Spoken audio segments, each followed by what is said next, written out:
तो पिछली क्लास में हमने लीनियर इनइक्वेशंस चैप्टर एक्चुअली पूरा वाइंड अप कर दिया। हमने उसकी एक-एक बात को बिल्कुल जड़ से पकड़ा। हम अगर स्टार्टिंग से देखें तो हमने पहले देखा था लीनियर इनइक्वालिटीज़ होती क्या है? वो आई कहाँ से? फिर हमने देखा कि उनको सॉल्व कैसे करते हैं। उसमें क्लियर है हमने एक मोटा पॉइंट पकड़ा कि यार जब हम नेगेटिव नंबर से मल्टीप्लाई करते हैं या ऐसे समझिए कि एक माइनस साइन को दूसरी साइड लेके जाते हैं, तो उसकी इनइक्वालिटी चेंज हो जाती है। फिर हमने उसको नंबर लाइन पे रिप्रेजेंट करना सीखा। फिर हमने देखा कि अगर हमें 2 लीनियर इनइक्वालिटीज़ दे दी जाएँ, तो उनका कॉमन आंसर कैसे निकालते हैं नंबर लाइन पे। फिर हम इन 2 वेरिएबल्स की कहानी पे आए।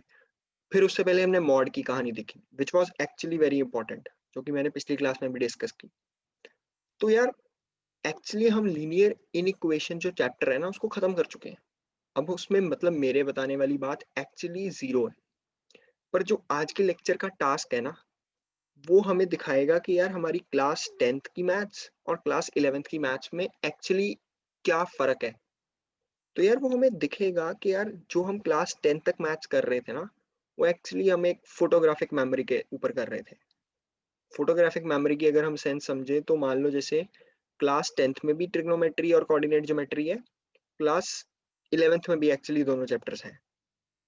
तो यार जो क्लास 10th में किसी बच्चे ने ट्रिग्नोमेट्री और कोऑर्डिनेट ज्योमेट्री की होगी तो उसने कैसे की होगी? उसने पहले एनसीईआरटी खत्म की दोनों चैप्टर्स की। फिर उसने उसके टीचर ने जो किताब बताई मान लो आर डी शर्मा बताई हो, तो उसने फिर बाद में वो सॉल्व की। फिर उसके बाद उसके दोस्त ने अगर कोई उसको किताब या सैंपल पेपर्स की बुक बताई हो, उसने वो सॉल्व की और उन्हीं में से एक्चुअली उसको पेपर आया होता है और वो पेपर में सॉल्व कराता है क्वेश्चन को क्योंकि उसने किया होता है पहले से।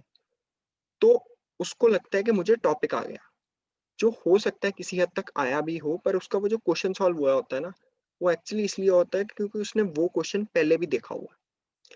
11th क्लास में ये नहीं होगा, बिकॉज़ 11th क्लास में यार ट्रिग्नोमेट्री पे ही हो सकता है मार्केट में 20-30 किताबें हों।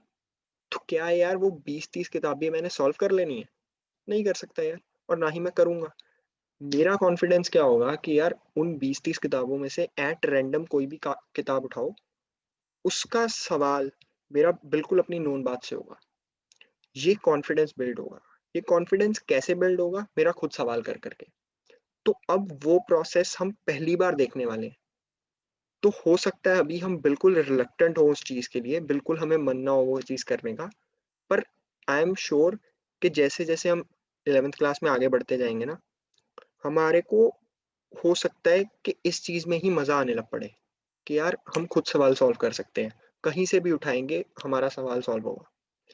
तो उसमें प्रोसेस क्या है कि यार बिल्कुल उस सवाल को तोड़ो और अपनी नोन भाषा में लाओ, कि यार मेरी बताई हुई बात से सवाल सॉल्व होना है, तो यार मेरा सवाल छूट ही नहीं सकता। बिल्कुल इस कॉन्फिडेंस पे रहना, खुद सवाल करना।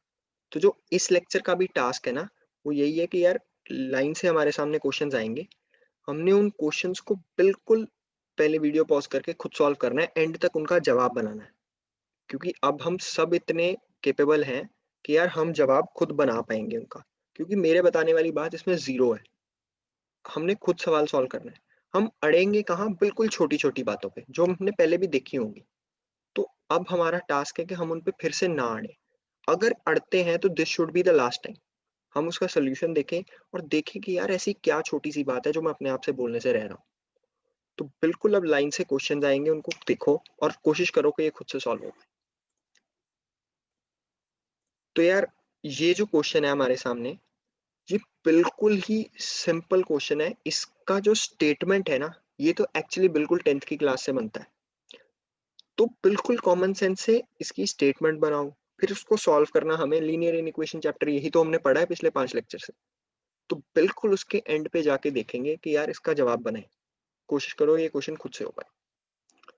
तो यार अगर ये सवाल मेरे सामने आया कि find all pairs of consecutive odd positive integers both of which are smaller than 18 such that their sum is more than 20। तो यार क्लियर है 10th क्लास तक भी मैं यही करता था कि जो चीज़ निकालनी होती थी उसको एक वेरिएबल मान लेता था। क्लियर है हम उसको कहते हैं लेट जो भी निकालना है बी एक्स। तो इसमें भी ऐसे ही करता, पर एक बच्चा इस वर्ड पे अड़ता है, consecutive odd positive integers। तो यार कंसेक्यूटिव क्या होता है कि बिल्कुल एक साथ, कंसेक्यूटिव मतलब एक के पीछे एक। तो वो कहता है ऐसे ऑड पॉजिटिव इंटीजर्स बताओ जो दोनों 18 से छोटे हो और दोनों का जो सम हो वो 20 से ज्यादा हो। तो यार क्लियर है, अब मैंने लेट करना था, जो इसमें सबसे बड़ा पॉइंट होता है जहाँ पे ज्यादातर बच्चे अड़ते, वो ये होता है कि उनको समझ ही नहीं आता कि दो कंसेक्यूटिव ऑड पॉजिटिव इंटीजर्स कैसे लेने। तो यार सोचो कि ऑड पॉजिटिव इंटीजर्स क्या हो गए, मतलब ऑड नंबर्स ही हो गए एक तरह से। तो वो क्या होते हैं, 1, 3, 5, 7, 9 ऐसे। तो यार एक बात सोचो, क्या ये इन सब में दो दो ऐड नहीं हो रहा, 1 + 2 3, 3 + 2 5। तो मान लो मैं कहूं कि एक let first positive odd integer, positive को ऐसे भी लिखते हैं प्लस के बाद वी, पॉजिटिव इंटीजर बी एक्स। तो क्लियर है जो उसका कंसेक्यूटिव होगा वो अपने आप x+2 हो गया, क्योंकि अगर एक पॉजिटिव इंटीजर x है तो उससे अगला पॉजिटिव इंटीजर कौन सा होगा, x+2। उसने यही तो बोला कि कंसेक्यूटिव लो, मतलब एक के आगे एक। तो ये हो गए मेरे दो positive odd integers. Odd integers याद रखना, मैंने ये लिया है पॉजिटिव ऑड इंटीजर्स, याद रखना, इस चीज की भी अकल आएगी। तो अब वो कहता है both of which are smaller than 18। तो यार स्मॉलर का मतलब क्या हो गया, उससे छोटे। तो x less than 18, x+2 less than 18। अब क्लियर है, ये इस 2 को मैं उधर जाके माइनस कर सकता हूँ, क्योंकि प्लस माइनस में तो इनइक्वालिटी चेंज होती नहीं है, मैंने सीखा हुआ है। तो यार ये हो गया +2 जाके उधर -2, 18 -2 कितना हो गया 16। अब पहली काम की बात जो हमने लीनियर इनइक्वालिटी से उठानी थी, कि यार एक स्टेटमेंट कह रही है कि x 18 से छोटा, एक कह रही है x 16 से छोटा। तो क्लियर है, इस केस में हम कॉमन जवाब निकालते हैं। तो एक नंबर लाइन बना लेता, वैसे तो हो सकता है हमारे को अभी ओरली दिख रहा हो, पर चलो यहाँ पे 18 होता, यहाँ पे 16 होता। तो एक बंदा कहता कि यार x 18 से छोटा है, मतलब 18 से पीछे है, और मैं कह रहा हूँ कि यार 16 से पीछे है। तो कॉमन जवाब दिखता है कि यही हो गया, 16 से पीछे। तो मैंने मानना था कि जो मेरा x है वो 16 से छोटा है। क्लियर है, जो 16 से छोटा होगा वो 18 से अपने आप छोटा हो जाएगा, तो दोनों शर्तें मानी जाएंगी। तो ये होता मेरा कॉमन आंसर। अब मैं बिल्कुल ही सॉल्व करने पे आ जाता कि यार जो दूसरी कंडीशन है वो क्या है। ये मेरी हो जाती पहली कंडीशन। दूसरी कंडीशन क्या है कि सम इज मोर देन 20। तो क्लियर है, इनका सम कर दो, x + x+2, वो मुझे दिया हुआ है कि मोर देन 20 मतलब ग्रेटर देन 20। तो क्लियर है, ये हो गया 2x + 2 ग्रेटर देन 20। क्लियर है, ये 2x इधर चल गया और +2 उधर जाके हो गया माइनस। तो 20 - 2 क्या हो गया 18। अब 2 उधर जाके डिवाइड होगा, इनइक्वालिटी चेंज नहीं होगी, क्यों, क्योंकि 2 पॉजिटिव है। तो x ग्रेटर देन 18 हो गया। क्लियर है, तो x ग्रेटर देन 18 हो गया, और इस केस में लेस देन 16 हो गया। तो क्लियर है कि यार एक मिनट, ओ सॉरी, ये 18 की जगह यहाँ पे 9 आना था। तो x 2 वहां पे डिवाइड हुआ, 18/2 9 हो गया। तो यार क्लियर है, x एक केस में मेरा आ गया 9 से बड़ा, एक केस में आ गया 16 से छोटा। तो क्लियर है, इस केस में भी मैं कॉमन आंसर निकालता। तो यहाँ पे 9 है और यहाँ पे मान लो 16 है। तो अब मैं कह रहा हूँ ना, एक चीज मेरी कह रही है कि 9 से बड़ी है, तो क्लियर है उसको ऐसे रिप्रेजेंट करते हैं। एक चीज कह रही है 16 से छोटी है, तो क्लियर है उसको ऐसे रिप्रेजेंट करता। कॉमन क्या आ जाता, 9 से 16। कॉमन क्या आ जाता मेरा, बिल्कुल क्लियर है कि 9 से 16। अगर मैं बिल्कुल ही इसको यहाँ पे लिख दूँ तो मेरा कॉमन आंसर आ जाता 9 से 16। तो 9 से 16 मेरा x है, x बिलोंग्स टू 9 से 16। क्लियर है, दोनों केस में ओपन ब्रैकेट्स आएंगी क्योंकि इक्वल टू दोनों केस में नहीं था। क्लियर है, जब हमने वो भी निकाला था तो वो आया था x लेस देन 16। तो अब ये तो आंसर, यहाँ तक हमने इनइक्वालिटी सॉल्व की, हमारा क्वेश्चन नहीं सॉल्व हुआ। हमने अब इसमें देखना था कि यार हमने माना क्या था x को। हमने x को माना था पॉजिटिव ऑड इंटीजर। तो 9 से 16 तक जितने इंटीजर्स हो पॉजिटिव तो होंगे ही क्योंकि 9 से 16 में, और ऑड हो हमने वो गिनने हैं। तो 9 से 16 में चलो ऑड इंटीजर्स लो, तो 9 तो हम ले नहीं सकते, 10 इवन हो गया, 11 हो गया, 12 फिर इवन हो गया, और 13 आ गया, और क्लियर है एक, उसके बाद 15, 16 ले ही नहीं सकते। पहली बात तो वो हमारी रेंज में नहीं है, दूसरा वो इवन होता। तो ये था हमारे इंटीजर्स, क्योंकि हमने सिर्फ इंटीजर्स उठाने थे, क्योंकि हमने एक्स को माना था यहाँ पे इंटीजर्स। तो क्लियर है, अगर एक्स ये है तो एक्स प्लस टू क्लियर है, एक ये अगर x ये है तो x प्लस टू कॉरेस्पॉन्डिंग क्या हो जाएंगे, 11 plus two 13, 13 plus two 15, 15 plus two 17। तो हमारा जो आंसर होता वो होता 3 पेयर्स, 3 पेयर्स जो कि होते 11 13। मतलब क्लियर है, जब x 11 होगा तो x प्लस टू 13 होगा, जब x 13 होगा तो x प्लस टू 15 होगा, और क्लियर है जैसे ही x 15 होगा तो x प्लस टू 17। अब देखो हमारी दोनों शर्तें मानी जाएंगी, दोनों जो पेयर्स में दोनों जो ऑड पॉजिटिव इंटीजर्स हैं वो स्मॉलर देन 18 होने चाहिए, दिख रहे हैं स्मॉलर देन 18 है दोनों, और इनका सम भी करेंगे वो भी हमें दिखेगा कि ग्रेटर देन 20 आएगा। तो यार बिल्कुल ऐसे ये सवाल हमने बिल्कुल छोटे छोटे पॉइंट्स में मैंने इसलिए बताया ताकि हमें क्लैरिटी हो। अब अगला सवाल देखो, वो ट्राई करो कि यार जो जो बात मैं यहाँ पे भूल गया अपने आप से बोलनी, वो मैं वहां पे अपने आप से पूरी गलतियों को अपने सुधार सकूं। नेक्स्ट क्वेश्चन देखते हैं। तो यार जो ये नेक्स्ट क्वेश्चन है इसमें भी एक्चुअली बिल्कुल सेम भाषा यूज की है, तो ये तो बिल्कुल हमारा होना चाहिए खुद से विद इन 2-3 मिनट्स। तो ट्राई करो ये क्वेश्चन हम खुद से कर पाए। तो यार अब अगर इस क्वेश्चन में मैं खुद आ जाऊं, तो ये देखो, find all the pairs of consecutive even positive integers both of which are larger than 8 and sum is less than 25। तो यार इसमें भी कंसेक्यूटिव पॉजिटिव इंटीजर्स थे, तो इसमें खुद ही दिखता है कि यार जो कंसेक्यूटिव इंटीजर, अगर पहला पॉजिटिव इंटीजर x है मान लो 2, तो उससे अगला इवन इंटीजर क्या होता है x प्लस टू। तो let x and x plus two be two consecutive consecutive positive even integers. ये भी याद रखना, पॉजिटिव इवन इंटीजर्स। पिछले क्वेश्चन में ध्यान से देखो, हमने नेगेटिव नंबर्स में हम गए ही नहीं, बट मान लो क्योंकि हमारा आंसर भी नहीं आया, मान लो अगर हमारा आंसर कभी आता भी तो हम हमेशा जीरो से आगे ही रहते। क्यों? क्योंकि हमने शर्त लगाई हुई है कि ये पॉजिटिव इंटीजर है। तो x x plus to, to consecutive positive even integers. अब वो कहता कि विच आर लार्जर देन 8। तो मैंने कहा यार x 8 से बड़ा, ऐसे ही x प्लस टू भी 8 से बड़ा। तो अगर इसको मैं चेंज करूं, अगर प्लस टू को उधर जाके माइनस करूं तो x 6 से बड़ा। तो यार एक चीज कह रही है मुझे कि यार x जो है ना उसको 8 से बढ़ा लो, एक चीज मुझे कह रही है कि x जो है ना उसको 6 से बढ़ा लो। तो मुझे दिखता है कि मुझे x क्या लेना है, 8 से बड़ा। क्लियर है, जो 8 से, ये मेरा कॉमन आंसर भी ये बनता है, और वैसे भी मुझे कॉमन सेंस से दिखता है कि जो चीज 8 से बड़ी होगी वो 6 से तो बड़ी होगी ही होगी। अब उसके बाद सेकंड कंडीशन क्या दे रही है, such that some is less than 20, मतलब 25, x प्लस टू जो है वो लेस देन 25 है। तो x, मतलब क्लियर है, ये 2x हो गया, इस प्लस टू को उधर ले जाते तो ये हो जाता -25 माइनस टू, 23 बन जाता।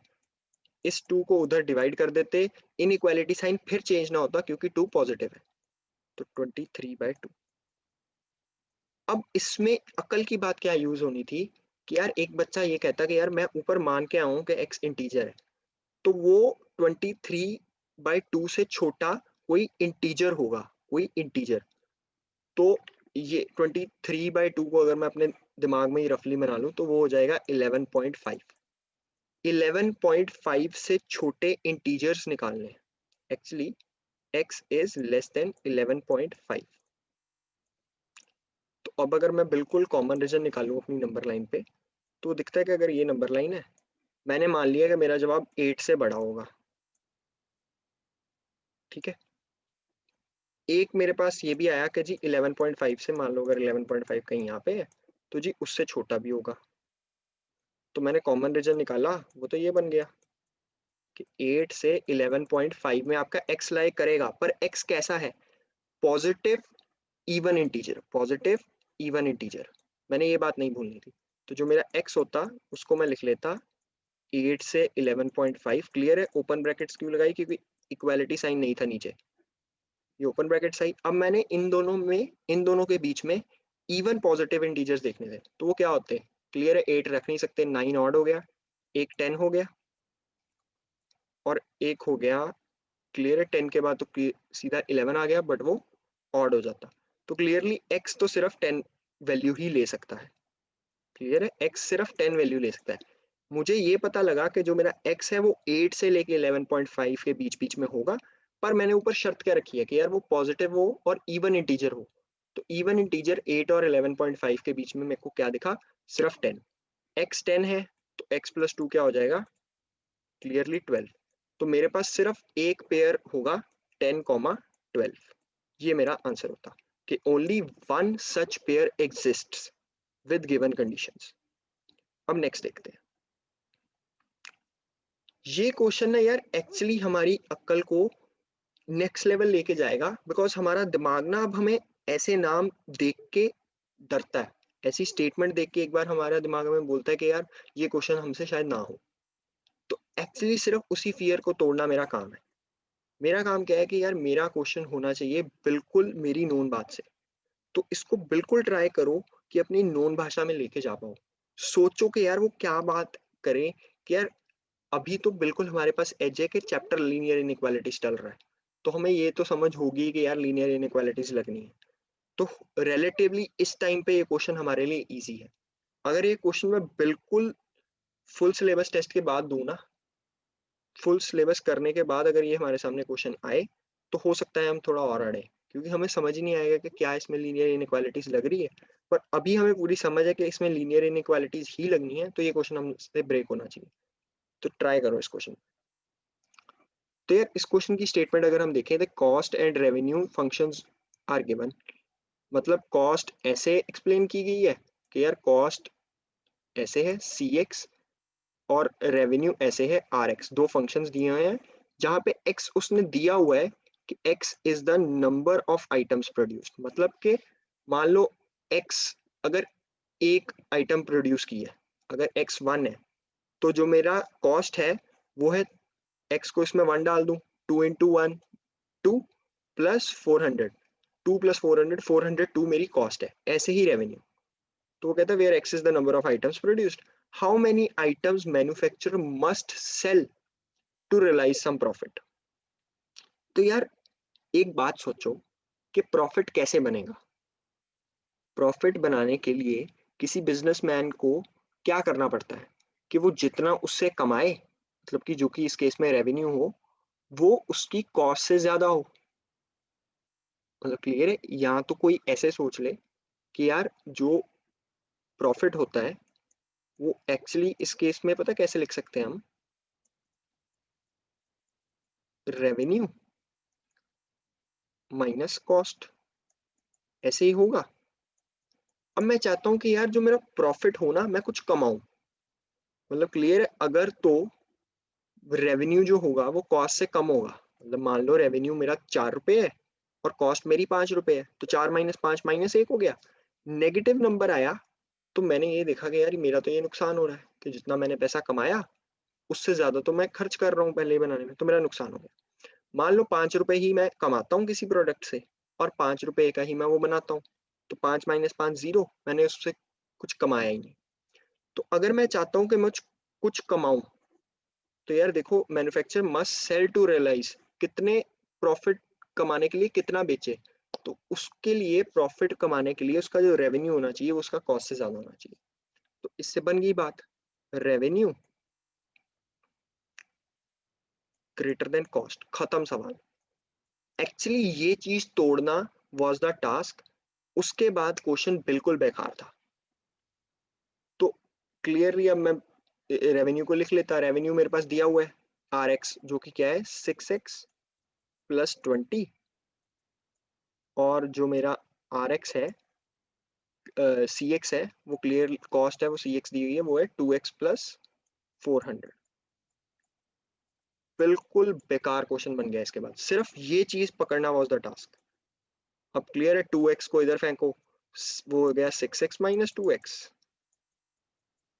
और ये 400 को मैं इधर फेंकता, सॉरी 20 को इधर फेंकता, तो ये +20 इधर आके -20 हो जाता। अब इसको फर्दर सॉल्व करके 6x माइनस 2x क्या हो गया 4x, ये ग्रेटर देन हो गया 380। इसके बाद जो अकल है ना वो है लीनियर इनइक्वालिटीज की। उसके बाद मैं इसको सॉल्व कर लेता, x ग्रेटर देन, अब 4 को इधर फेंको, और लीनियर इनइक्वालिटी जो है वो चेंज नहीं हुई, जो हमारा इनइक्वालिटी साइन है वो चेंज नहीं हुई। क्यों? क्योंकि 4 पॉजिटिव है, उसको मैं डिवाइड कर सकता हूँ ऐसे ही। तो ये 480/4 हो गया। इसको सॉल्व कर लोगे तो ये बन जाएगा x ग्रेटर देन 95। ये मेरा जवाब होता। तो मैं लिखता क्या कि the manufacturer must sell more than 95 products. More than, equal to नहीं है इस केस में, क्योंकि उसने प्रॉफिट कमाना है। अगर मैं यहाँ पे इक्वल टू साइन लगा देता, मतलब मैं वो केस भी ले रहा हूँ जब रेवेन्यू और कॉस्ट बराबर है, तब कोई प्रॉफिट नहीं आया। इसलिए इन चीजों का ध्यान रखना। इसमें मैं सवाल इसलिए ना गलत करता कि मेरे को लीनियर इनइक्वालिटीज नहीं आती। मेरा सवाल गलत क्यों होता? क्योंकि मुझे कॉमन सेंस से पता ही नहीं चल रहा कि यार प्रॉफिट कमाने के लिए रेवेन्यू बड़ा होता है कॉस्ट से, बराबर कभी नहीं होता। अब नेक्स्ट देखते हैं। ये क्वेश्चन भी एक्चुअली बिल्कुल कॉमन सेंस पे था, पर इसको पढ़ के एक बच्चा रियलाइज नहीं कर पाता कि इस क्वेश्चन में जंप कैसे करना है। तो ट्राई करो कि उस चीज को बिल्कुल पार कर पाओ कि यार इस क्वेश्चन में जाना कैसे है, वो मेरे को बिल्कुल आना चाहिए। तो ट्राई करो ये क्वेश्चन खुद से ब्रेक हो पाए। तो यार अब इस क्वेश्चन में अगर हम फिर से जंप करें तो हमें ये दिखता है कि यार उसने पूछा क्या कि in the first 4 papers each of 100 marks, 100 marks का पेपर हुआ, उसमें ऋषि के नंबर आए 4 पेपरों में 95, 72, 73, 83। ये ऐसे उसके नंबर आए। तो if he wants an average of greater than और equal to 75 marks and 75 marks and less than 80 marks, find the range of the marks he should score in fifth paper. तो यार बिल्कुल ही सिंपल सवाल, पर इसमें दो चीजें थी। एक, कि उसने पूछा क्या कि उसकी एवरेज 75 से ज्यादा और 80 से कम हो, तो मुझे ये बात समझ में आ गई कि यार एवरेज निकालनी है। पर एवरेज निकालने के लिए उसने ये भी कहा कि find the range of marks he should score in fifth paper. तो मुझे ये समझ में लगा कि यार एवरेज और फिफ्थ पेपर के बीच में कोई लिंक है, और एवरेज उसने बताई हुई है कि यार 75 से 80 है। मैंने कहा बन गई बात। अब मैं इन दोनों के बीच में लिंक बनाने के लिए पहले एवरेज निकालूंगा। तो यार एवरेज निकालना वाज एक्चुअली वेरी इजी, पर काम की बात ये थी कि एक बच्चा ये सिंपल सी बात अपने से बोल पाए। बच्चा हेजिटेट करता है अपने आप से ये सवाल बोलने के लिए। तो यार उसको बोलना चाहिए था कि यार पहले let x be his marks, his marks in fifth paper, in fifth paper. पहली बात उसको ये बोलनी चाहिए थी। फिर उसको देखना चाहिए था कि let A V G be its average, be his average, उसके एवरेज मार्क्स होते। क्लियर है? अब काम की बात क्या है कि यार वो एवरेज मार्क्स निकाल पाए। तो एवरेज मार्क्स का हमें फॉर्मूला किया हुआ हमने, वो क्या होता है? Sum of all the terms upon number of terms. तो इसमें सम कर लेते। तो वो क्या होता है? 95 प्लस 72 प्लस 73 प्लस 83। ये क्लियर है? ये चार सम। और पांचवा पेपर के सम हमने माना हुआ है वो है एक्स, वो एक्स लिख देते बाय नंबर ऑफ टर्म्स। तो वो क्लियर है, 5 पेपर की हम एवरेज निकाल रहे हैं तो बाय 5 हो जाता। जब हम इसका टोटल कर लेंगे तो ये 95 प्लस 72 ये बन जाएगा 323 प्लस एक्स, ऐसे ही रहने देंगे क्योंकि हमें एक्स पता ही नहीं क्या है, अपॉन 5। ये थी मेरी एवरेज। अब ये बिल्कुल हमने सवाल को तोड़ा। एवरेज क्यों निकाली? बिल्कुल मतलब यार 10th क्लास में हम क्या कर रहे होते हैं कि हम सवाल पकड़ लेते हैं और बिल्कुल लिखना शुरू कर देते हैं स्टूपिड पीपल की तरह। काम क्या है कि यार मैंने क्या लिखा मुझे उसका रीजन पता होना चाहिए। बिना सोचे मैं मैथ्स में कुछ नहीं लिखूंगा। मैंने एवरेज क्यों निकाली, क्योंकि मुझे यहाँ पे दिखा कि यार उसने दिया हुआ है कि जो एवरेज है ना वो 75 से ज्यादा और 80 से कम चाहिए। तो मैंने कहा यार एवरेज की रेंज मुझे गिवन है तो पहले मैं एवरेज तो निकाल लूं। तो मैंने जैसे ही एवरेज निकाल ली मुझे दिखा कि यार वो तो आ गई 323 प्लस एक्स बाय 5। तो वो मुझे पता है कि 323 प्लस एक्स बाय 5 जो है वो मेरी 75 से ज्यादा है। अब क्लियर है, मैं इक्वल टू साइन नहीं लगा रहा, अपनी मर्जी से ही लगाना। मैंने यहाँ पे देखा कि ग्रेटर देन और इक्वल टू है तो अपनी लगा दिया, बिल्कुल अपनी मर्जी से नहीं लगा दिया कि यार मेरा मन किया तो मैंने लगा दिया। यहाँ पे देखा ग्रेटर देन और equal to 75 marks and less than 80। Less than है यहाँ पे, लेस देन इक्वल टू नहीं लिखा तो मैं सिर्फ लेस देन साइन लगाऊंगा और इक्वल टू नहीं लगाऊंगा। यहाँ पे गिवन था तो मैंने इक्वल टू लगाया। तो क्लियर है, अब इसको सॉल्व करना वाज वेरी इजी। अब हमने एक नया सेंस बनाना है। अभी तक मैं ऐसा अगर क्वेश्चन आ जाता था तो मैं कह देता था कि इनको दो इनइक्वालिटीज में तोड़ लो, जो आज भी वैलिड है। आज भी हम इनको दो इनइक्वालिटीज में तोड़ के जवाब बना सकते हैं। पर अब हम थोड़ा सा अपना स्किल को ऊपर लेके जाएंगे। अगर हमारे पास ऐसी इनइक्वालिटी दी हो ना कि दोनों साइड पे इनइक्वालिटी साइन लगा के, तो जो ये हम काम करते हैं ना, जैसे कि +5 उधर जाके -5, इधर का 5 उधर जाके मल्टीप्लाई, वो काम अब हम दोनों साइड करेंगे। ये नहीं है कि यार 5 एक है तो सिर्फ इधर ही मल्टीप्लाई होगा। एक्चुअली हम दोनों लीनियर इनइक्वालिटीज को इकट्ठे सॉल्व कर रहे हैं। तो उसमें जो काम करेंगे ना हम, वो दोनों साइड सेम करेंगे। मतलब कि 5 अगर यहाँ पे डिवाइड में इधर मल्टीप्लाई करना है ना तो दोनों साइड करेंगे। तो ये 75 इंटू 5 जो कि बन जाता क्लियरली 375। 75 इंटू 5 बन जाता हमारा 375। और जो हमारा 5 इंटू 80 होता वो बन जाता 400। अब क्लियर है, मैंने बिल्कुल बिना हेजिटेशन के 5 को दोनों साइड मल्टीप्लाई इसलिए कर दिया क्योंकि मुझे पता था कि 5 पॉजिटिव है। अब क्लियर है कि यार 323 को इधर से माइनस कर दो तो ये 375 माइनस 323 कितना बन जाता, 52। 52 बन जाता। और क्लियर है कि इधर से अगर मैं इधर से माइनस कर देता तो जो मेरा x क्लियर है यहीं पे रहेगा। अब 323 इधर भी माइनस किया तो इधर भी करूंगा तो ये इस केस में 77 बन जाता।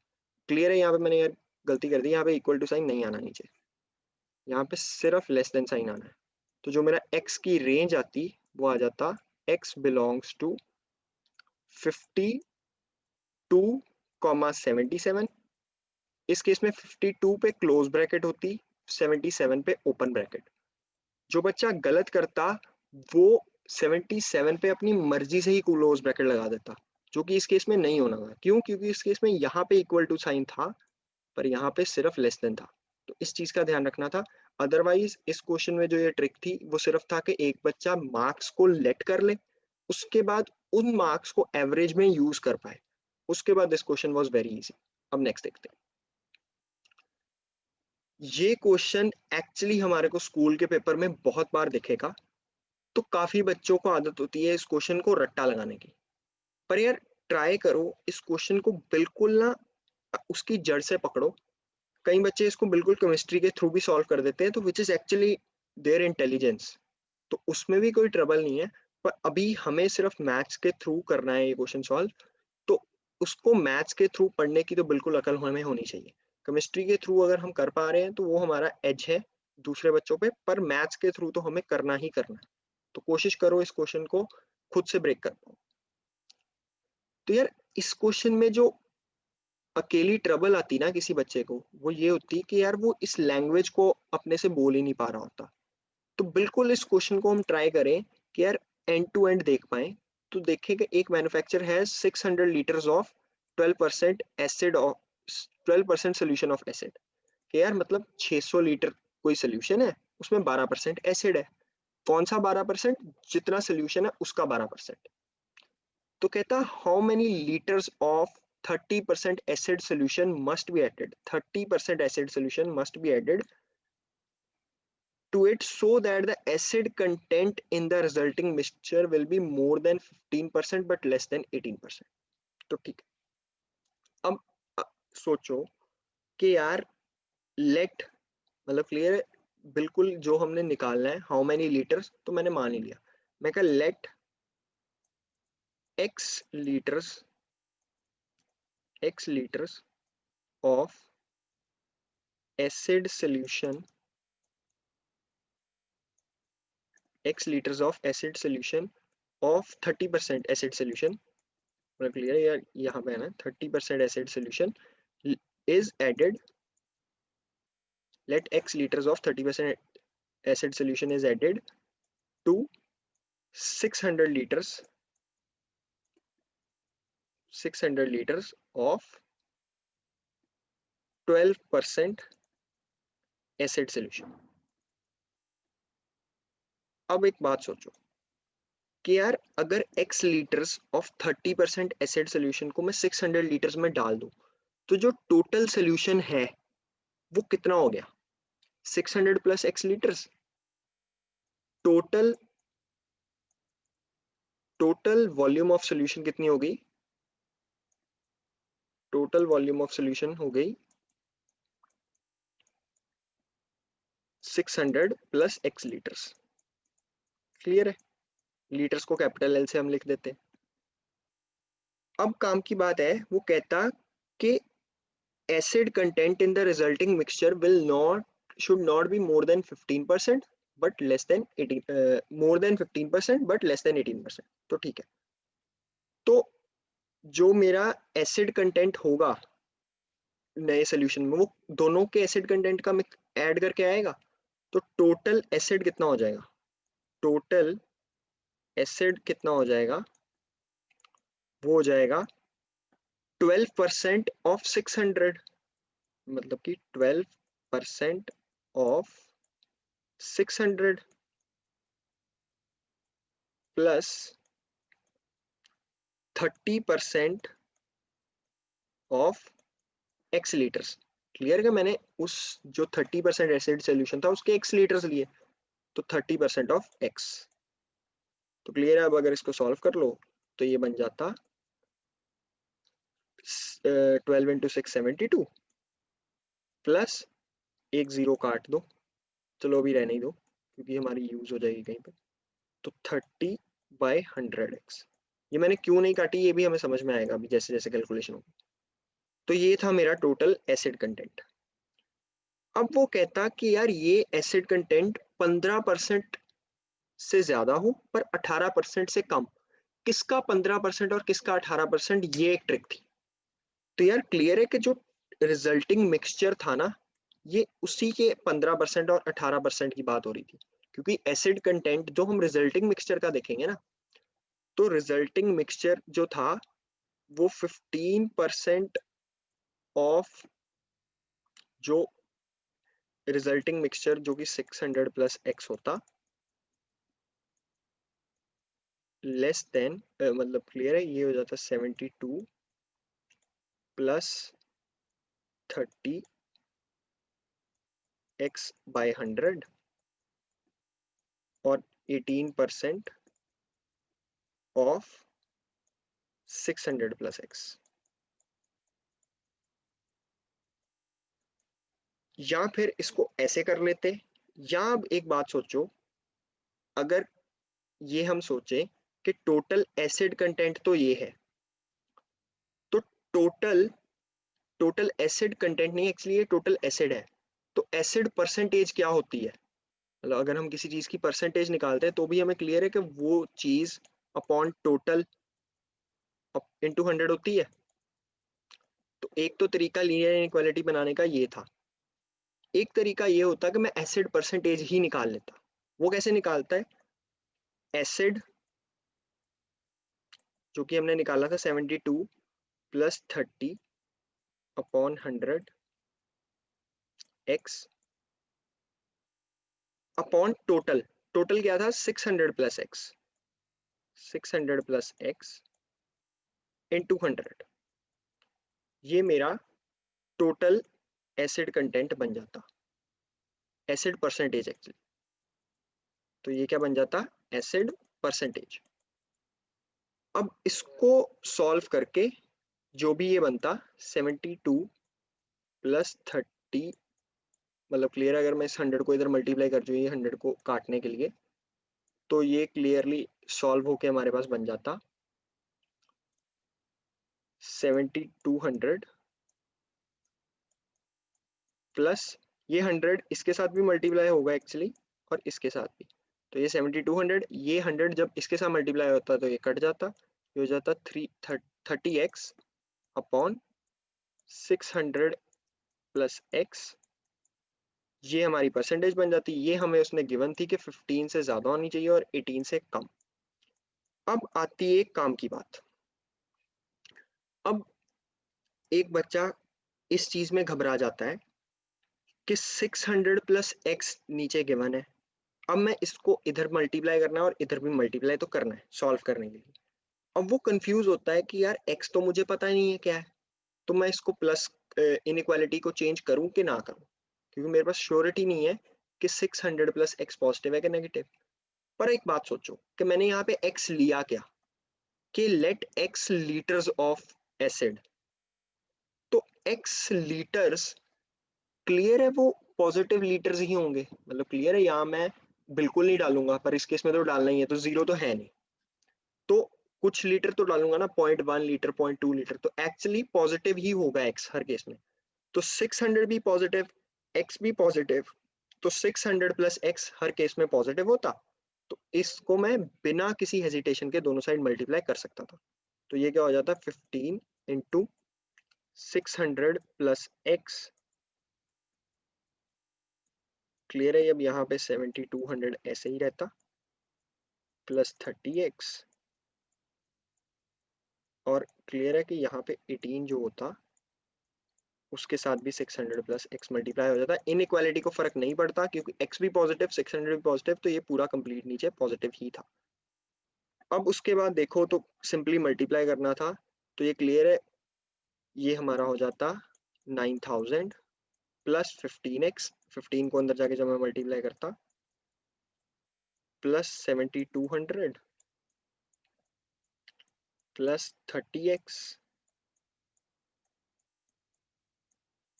और ये हो जाता क्लियर है कि ये हमारे पास कितनी बन जाती टर्म, 18 इंटू 6 अगर हम करें तो ये हमारे पास बन जाती 10800 प्लस 18x। अब उसके बाद कोई चाहे तो इन दोनों को इकट्ठे सॉल्व कर ले, क्योंकि ये थोड़ी सी कॉम्प्लिकेटेड भी बन रही है, तो इसको चाहो तो अलग अलग भी सॉल्व कर दो। मैं आपको अलग अलग सॉल्व करके भी दिखा देता हूँ, ताकि बिल्कुल भी इतनी टर्म्स अभी हमें प्रैक्टिस नहीं है कि दोनों एक साथ हो सके। पर कोशिश करना कि जब अपने आप से ये क्वेश्चन फिर से करो ना, तो इन इक्वालिटी को दोनों को एक साथ सॉल्व करके देखना, उससे हमारा कॉन्फिडेंस ऑन पड़ेगा। तो अभी के लिए तो मतलब अगर मैं ऐसे कर दूं कि 9000 plus 15x less than 7200 plus 30x है, और एक केस में मैं मान लूँ कि यहाँ पे कर दूँ 7200 plus 30x is less than 10800 plus 18x। तो क्लियर है, अब अगर इसको सॉल्व करूँ तो 7200 को उधर जाके माइनस कर दूँ तो वो बन जाएगा 1800, और 30x में से क्लियर है 15x इधर आके माइनस कर दूँ तो वो भी बन जाएगा 15x। अब क्लियर है, इस 15 को इधर जाके मैं डिवाइड कर सकता हूँ बिना इनइक्वालिटी चेंज किए, क्यों, क्योंकि 15 पॉजिटिव है। तो ये क्लियर है, ये 1800 बाय 15 हो जाता, ये x। तो क्लियर है, अब इसको 15 से ही काट देते, 15 वन जा, ये 15 वन जा, 15 टू जा, तो x एक तरह से 120 से तो बड़ा आ गया। एक ये जवाब बनता। अगर मैं इसको सॉल्व करता तो क्लियर है, इस 18x को इधर ले आए तो ये क्लियर है, ये 12x बन जाएगा, 30x माइनस 18x, और 1080 में से 10800 में से अगर मैं 7200 माइनस कर दूं तो ये भी क्लियर है कि ये कितना बन जाएगा, 3600 बन गया। अब 12 को उधर जाके डिवाइड कर दिया, तो इसकी यार कैलकुलेशंस एक्चुअली हमें दिख रहा है कि इतनी टफ नहीं थी, देखने में बड़ी अजीब लग रही थी कि यार पता नहीं क्या होगा, पर एक्चुअली इनको एंड तक अगर सॉल्व करो तो ये इतनी डिफिकल्ट भी नहीं थी। तो ये 300 हो गया। तो क्लियर है, x लेस देन 300 आ गया और ग्रेटर देन 120 हो गया। तो क्लियर है कि जो कॉमन जवाब बन जाता है वो बन जाता है x 120 से 300 के बीच में।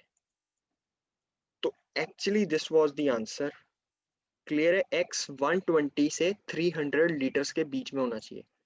ध्यान रखना, अब इसमें मतलब मैंने इक्वल टू साइन ध्यान से पढ़ा नहीं, मोर देन नहीं लिखा हुआ है और लेस देन ही लिखा हुआ है। तो इक्वल टू साइन एक्चुअली नहीं आना था दोनों केस में। तो जो मेरा जवाब इंटरवल्स की फॉर्म में बनता है वो बनता है x बिलोंग्स टू 120 से 300 और दोनों साइड आ जाती open brackets. This was the complete answer of this question. ये क्वेश्चन बहुत इंपॉर्टेंट है, नॉट बिकॉज कि ये स्कूल के पेपर में बहुत बार आता है, वहां पे आएगा, वहां पे तो हमारा होना ही होना है। काम की बात यह है कि इसमें सोचने का तरीका बहुत इंटरेस्टिंग था, वो तरीका हमने डेवलप करना है। ये क्वेश्चन कर लिया, कोई बड़ी बात नहीं, ऐसा और कोई स्टेटमेंट आ जाएगी, फिर क्या करेंगे? हम ऐसी हर क्वेश्चन को तो कर नहीं सकते। काम की बात क्या है कि हम इस क्वेश्चन से सीखें कि यार इसमें सोचा कैसे।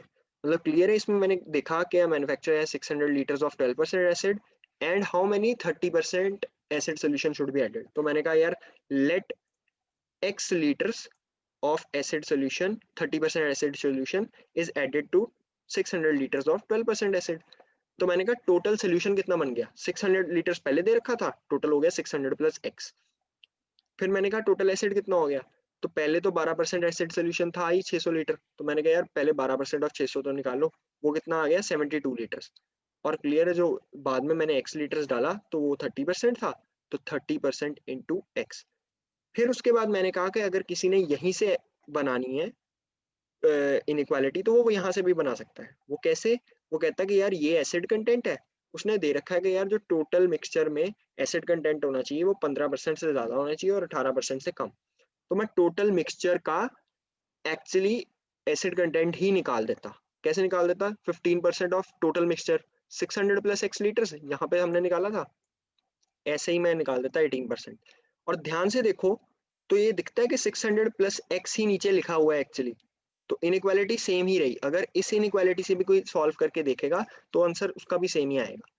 फिर एक इनइक्वालिटी बनाने का मैंने तरीका बताया, जिससे मैं ये पॉइंट डिस्कस करना चाहता था कि एसिड परसेंटेज भी हम निकाल सकते हैं। कैसे? वो हमें पता होता है, गिवन अपॉन टोटल इनटू 100 हमारे पास परसेंटेज का फॉर्मूला होता है, हम छोटी क्लासों से सीख के आए हुए हैं। तो गिवन एसिड हमने निकाल लिया था 72 plus 300 upon 30 upon 100 into x, वो ये लिखा गिवन।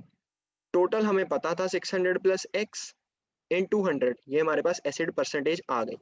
इस एसिड परसेंटेज को हमें रिलेशन दे रखा था कि वो 15 से ज्यादा है और 18 से लेस है, वो हमने लिख दिया, ये 15 था और 18 से लेस। क्लियर है? उसके बाद हमने जाके सॉल्व किया, काम की बात अभी भी रह गई, क्या कि यार 600 प्लस एक्स को मैंने किस कॉन्फिडेंस पे जाके मल्टीप्लाई किया बिना इनइक्वालिटी चेंज किए। तो वो मुझे कॉन्फिडेंस कहाँ से आया? मैंने लिखा था कि जो मेरा एक्स है वो लीटर्स है, x litres of acid solution डाला, तो क्लियर है वो पॉजिटिव ही होगा, कुछ लीटर ऑफ एसिड सोल्यूशन डाला। क्लियर है? उनको मल्टीप्लाई करने के बाद उसके बाद जो अकेला सेंस बचा था वो था कैलकुलेशंस को हैंडल करना, वो हमें नीटली हैंडल करनी चाहिए थी।